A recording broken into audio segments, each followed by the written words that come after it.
Dear students, dear Indians, मैं आज काफी दुखी हूं और मन में गुस्सा भी है, बहुत बहुत गुस्सा है जी। आप सबको पता है कि हमारे देश भारत में एक बहुत दुखद घटना हुई है जी। मैं पहलगांव टेररिस्ट अटैक की बात कर रहा हूं।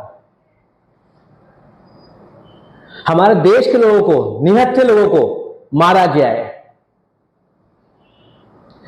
उस बारे में आज मैं सभी भारतीयों से बात करने आया हूं जी। सभी भारतीयों से इस बारे में बात करने आया हूं मैं। मेरे कुछ ऑब्जर्वेशंस हैं, मेरे कुछ मन की बात है और मैं अपनी भारत सरकार से विनती भी करने आया हूं जी। इस तरह के टेररिस्ट अटैक हमारे देश ने कई बार झेले हैं, कई बार, और कई बार हमारे देश के बेगुनाह लोगों का खून बहाया है। कई बार हमारे देश के बेगुनाह लोग मारे गए हैं, कई बार उनकी मौतें हुई हैं। ये सब नहीं चलेगा। अगर मैं आपको याद दिलाऊं, शायद आप सबको पता ही होगा, लेकिन फिर मैं याद दिलाता हूं। 1947 से लेकर आज तक देश ने ऐसी वारदातें कई बार झेली हैं जी, कई बार झेली हैं। 1947 मैं याद दिलाता हूं आपको। 1947, 1989, 1991 में कश्मीर, 91-92 मुंबई ब्लास्ट, 2001 में, 2006 Mumbai train blast, 2008 CST attack, Taj attack, और ना जाने कितने अनगिनत अटैक्स भारत देश ने झेले हैं और भारत देश ने सहन भी किए हैं। लेकिन हम कब तक ये सहन करें? कब तक? सहन करने में कोई सीमा होती है। मैं ये बता देना चाहता हूं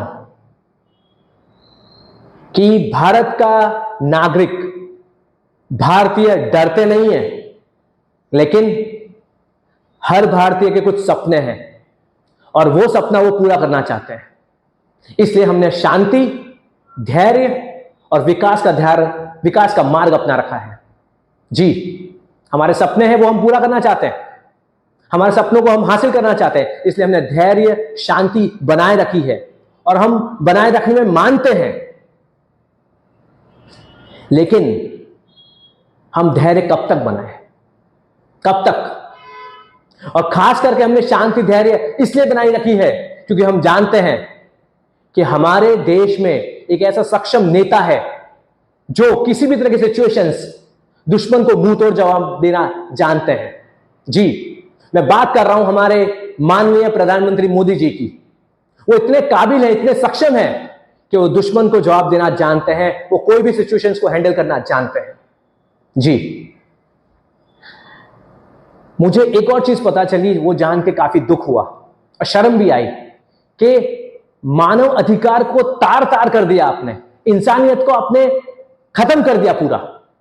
मुझे जानना मिला कि आतंकियों ने, देश के दुश्मनों ने हिंदुओं को मारा, सिर्फ हिंदुओं को मारा। अरे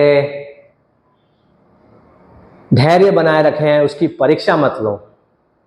कहीं ये धैर्य टूट गया ना तो सैलाब आ जाएगा, और आप सबको मालूम है सैलाब में क्या होता है। सैलाब में चीजें बह जाती हैं, डूब जाती हैं जी। सैलाब में सब बह जाता है, सब डूब जाता है। धैर्य की परीक्षा मत लो। भारत देश के नागरिकों की, भारतीयों की, हिंदुओं की परीक्षा मत लो। मैं अपने भारत सरकार से विनती करने आया हूं, मैं अपने माननीय प्रधानमंत्री मोदी जी से विनती करने आया हूं कि मोदी साहब, आप कुछ बड़ा कीजिए। छोटे मोटे 3-4 आतंकियों को मारकर हमें अब ठंडक नहीं मिलेगी, मन हमारा बेचैन ही रहेगा जी। साहब, आपसे विनती है कि पीओ को, पाकिस्तान ऑक्यूपाइड कश्मीर जो पीओ के है, उसको अपना लीजिए, उसको भारत का हिस्सा बना लीजिए जी। साहब, हर भारतीय की तरफ से, हर इंडियन की तरफ से हर हिंदू की तरफ से, हर भारतवासी की तरफ से, चाहे वो कोई भी हो, चाहे वो किसी भी धर्म को मानने वाला हो, सबकी तरफ से साहब मैं आपसे विनती करता हूं कि दुश्मन को मुंह तोड़ जवाब दीजिए। और आई थिंक से पास में भी दुश्मन के घर में घुस के मारा था, तो उसमें से फिर से एक बार जवाब चाहिए हमें। और इस बार दुश्मन के घर में घुस के नहीं, दुश्मन का जो मेन आतंकी इलाका है उसको तहस नहस कर दीजिए। और पीओके जो पाकिस्तान कश्मीर है हमारा, वो हमें वापिस ला के दीजिए, हमें वापिस लौटा दीजिए। साहब मुझे पूरी उम्मीद है, हर भारतीय को उम्मीद है कि आप ये सब जरूर करेंगे। मोदी साहब, टीवी पर बैठकर मैं आपके निर्णय का वेट कर रहा हूं और मुझे उम्मीद है, हर भारतीय को उम्मीद है, हर भारतवासी को उम्मीद है कि आप हमें नाराज, हमें मायूस नहीं करेंगे।